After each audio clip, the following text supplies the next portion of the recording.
জয় দিয়েই বিশ্বকাপ মিশন শুরু করতে চায় আর্জেন্টিনা।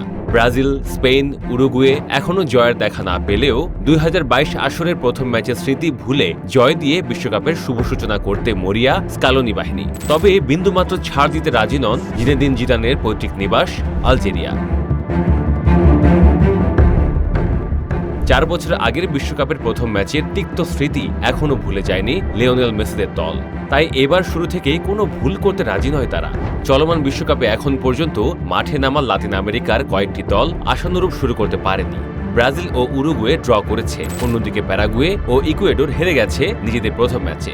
এমন অবস্থায় আর্জেন্টিনা যদি নিজেদের প্রথম ম্যাচে জয় না পায়, তাহলে আবার ফিরে আসবে 1974 সালে সেই পরিসংখ্যান। 1974 সালে লাতিন আমেরিকার 4টি দলই প্রথম ম্যাচে জয় পায়নি। তবে আর্জেন্টিনার সামনে সহজ কোনো প্রতিপক্ষ নেই। তাদের প্রতিপক্ষ আলজেরিয়া। দলটি আর্জেন্টিনাকে চাপে ফেলতে প্রস্তুত। ইতিহাস বলছে এই দুই দলই এর আগে মাত্র একবার মুখোমুখি হয়েছিল। 2007 সালে সেই ম্যাচে 7 গোলের রোমাঞ্চে 4-3 ব্যবধানে জয় পেয়েছিল আর্জেন্টিনা। কিন্তু অতীতের ফলাফল দিয়ে বর্তমান বিচার করা যাবে না, কারণ বিশ্বকাপে ছোট ভুলও বড় মূল্য দিতে হয়।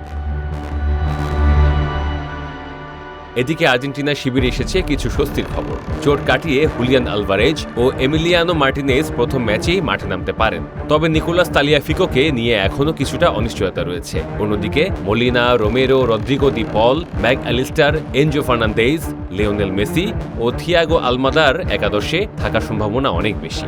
এই ম্যাচটি মেসির জন্য হতে যাচ্ছে বিশেষ একটি উপলক্ষ। আলজেরিয়ার বিপক্ষে মাঠে নামতে পারলে আর্জেন্টিনার জার্সিতে এটি হবে তার 200তম ম্যাচ। এখন পর্যন্ত 199 ম্যাচে তিনি করেছেন 117 গোল এবং সতীর্থদের দিয়ে করিয়েছেন 64 গোল।